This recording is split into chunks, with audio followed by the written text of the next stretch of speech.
यीशु ख्रीष्टको नाममा जय मसीह।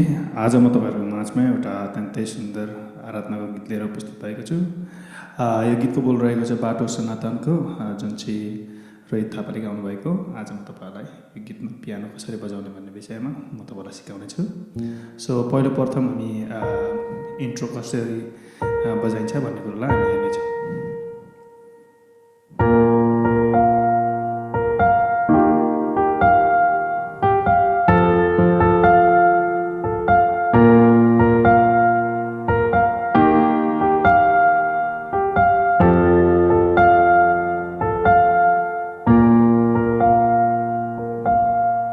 सो यसलाई चाहिँ हामी लेफ्ट ह्यान्डबाट चाहिँ हामी जुन नोटलाई थिच्छौँ, यो चाहिँ हाम्रो एसार रहन्छ। तपाईँले एउटै फिङ्गरले एउटै नोटलाई मात्रै पनि थिच्न सक्नुहुन्छ।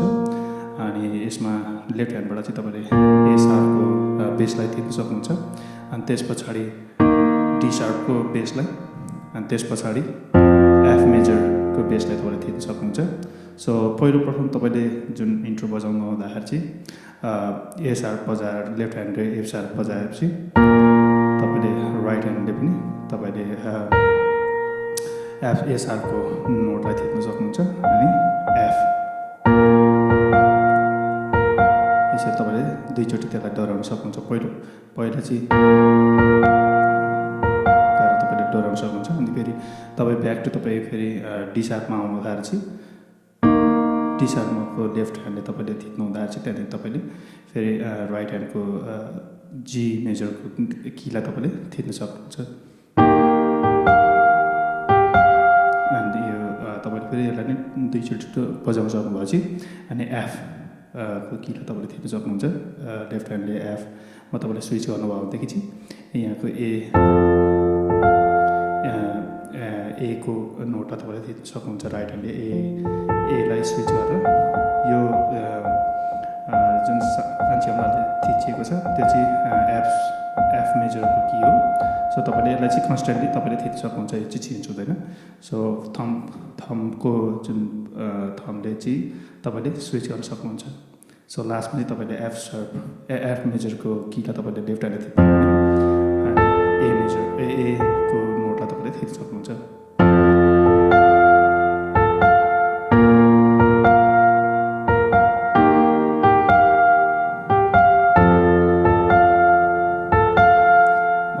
बजाउन सक्नुहुन्छ।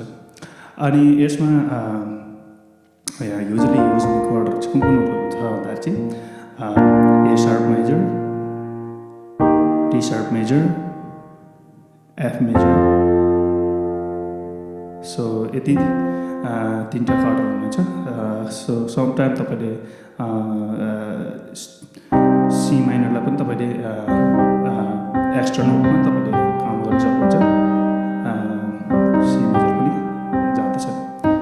सो यसको बजाउने रिदम चाहिँ तपाईँले आफ्नै तरिकाले तपाईँले बजाउन सक्नुहुन्छ। जस्तै मादलको तालमा 1 2 3 4 1 2 3। सो यो मादलको तालमा चाहिँ कसरी बजाइन्छ भन्दाखेरि चाहिँ तपाईँले आफ्नो यो जुन फिङ्गरले जुन नोटलाई तपाईँले जुन कीलाई जुन खटलाई थिच्नुहुन्छ, तपाईँले जुनै कीलाई पनि तपाईँले एउटा मेलोडीको रूपमा तपाईँले बजाउनु भयो भने चाहिँ त्यसरी बजाउनु भयो भने हुन्छ। सो गीत चाहिँ कसरी बजाइन्छ र गाइन्छ भन्दाखेरि चाहिँ म तपाईँलाई गाएर पनि सुनाउनेछु।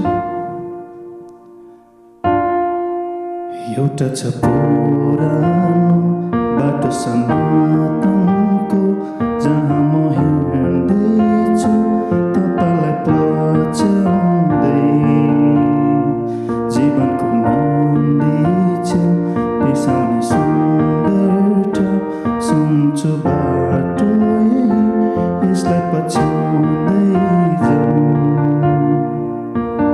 शिरमा आनन्दको मुकुट लगाई सुस्केर टाढा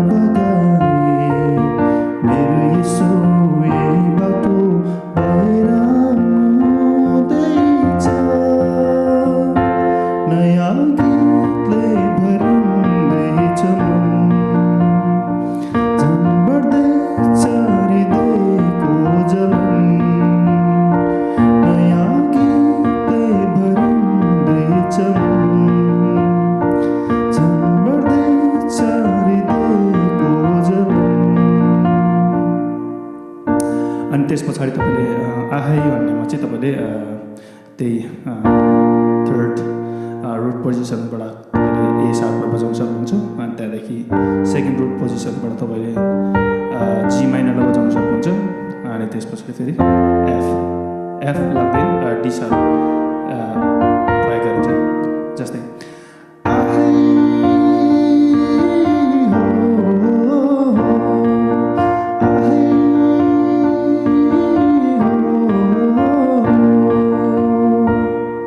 अनि तपाईँले अर्को अन्तराललाई पनि तपाईँले त्यसै गरेर सुरु गर्न सक्नुहुन्छ जस्तै अब मेरा दुर्बल गुणा फेरि बलिउँदैछ कमजोरी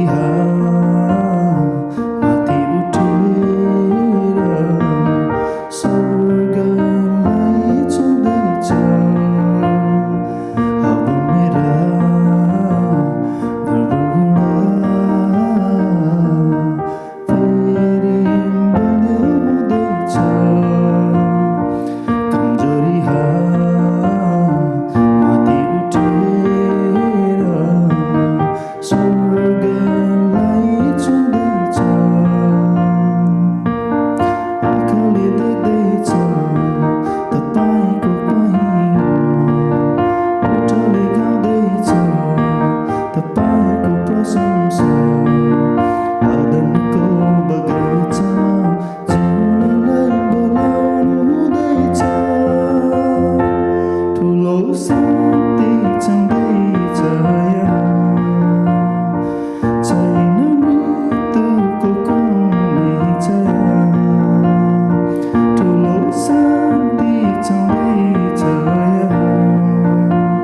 सो यसरी तपाईँले गाएर बजाउन सक्नुहुन्छ अनि फेरि म दोहोऱ्याउन चाहन्छु यो अगाडिको इन्ट्रोलाई चाहिँ कसरी बजाउने भन्दाखेरि चाहिँ तपाईँले दुईचोटि गरेर तपाईँले बजाउन सक्नुहुन्छ